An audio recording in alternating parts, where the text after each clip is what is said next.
Toujours malades. Je vous ai dit que c'est quand même le cas le plus fréquent parce qu'il y a évidemment énormément d'épidémies au sein des hôpitaux. Non pas parce que les gens n'ont pas d'hygiène. Les murs ici, vous avez vu, sont tout blancs, mais ça aurait été comme ça à l'époque du Premier Empire. On connaissait l'hygiène collective. Il fallait se nettoyer, se laver, balayer, etc. Mais on ne connaissait pas l'hygiène chirurgicale. C'est-à-dire que le chirurgien qui va opérer, s'il a sur le champ de bataille une dizaine d'amputations à faire, il ne va pas s'amuser à nettoyer sa scie entre deux amputations, puisqu'il ne sait pas qu'il va transmettre des microbes, il ne connaît pas les microbes. Donc ça ne va pas le gêner de faire plusieurs amputations avec la même scie. Évidemment, en fin de journée, s'il a le temps de souffler un peu, ce qui n'est pas toujours évident, en fin de journée, comme tout bon artisan, il va nettoyer son matériel et l'aiguiser pour le lendemain. Mais pas du tout dans l'idée de ne pas mettre d'infection.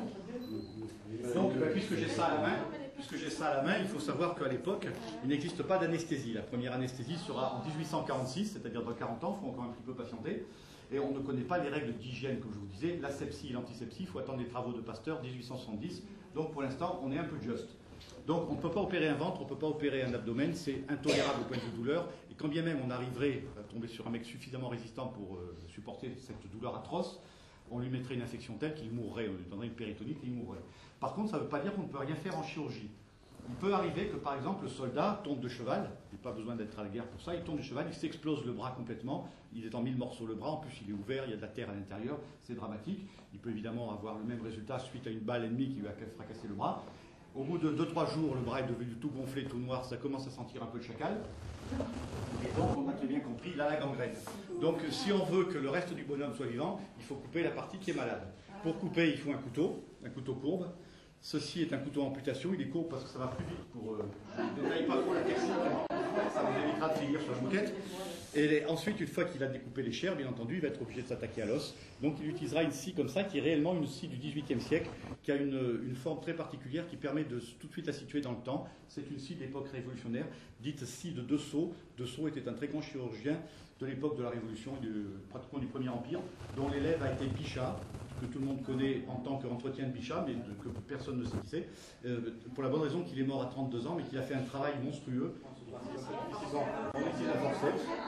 Lorsque l'accouchement s'est terminé, on recueille le placenta, c'est-à-dire l'espèce de petit sac qui permettait de nourrir le bébé dans un bassin placenta. Et puis, si tout s'est bien passé, normalement, à l'arrivée, on a obtenu un bébé.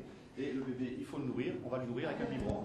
Alors, ce biberon soit est-elle directement, ce n'est pas le cas le plus fréquent, ce biberon est en général entouré avec une petite chiffonnette, une ficelle, qu'on ne change pas forcément tous les jours, voire peut-être pas toutes les semaines, et il tète en fait le chiffon. Voilà. Comme évidemment, je vous expliquais, on ne change pas le chiffon tous les jours, je ne vous dis pas les infections, les réveils avec le bras engourdi, on a l'impression qu'on pourrait se faire couper le bras sans qu'on le sente. Je vous garantis que c'est une erreur, au contraire, ça fait plus mal parce qu'il y a des douleurs d'ischémie, c'est-à-dire des douleurs d'asphyxie du muscle. Mais alors, on avait tenté de faire ça, donc on mettait ça sur une cuisse par exemple, et on serrait très fort, on écrasait le nerf sciatique qui passe à l'arrière. C'est pas un garrot, parce que les vaisseaux sanguins, ils passent là. Et quand la jambe était endormie, on amputait. C'est pas évident que ça fasse moins mal. Et vous êtes médecin, vous ? Oui, anesthésiste. Et alors donc, en plus de ça, il fallait quand même mettre le garrot classique au-dessus, bien sûr, et on amputait là. Pour arrêter le saignement. On écrase le nerf, justement.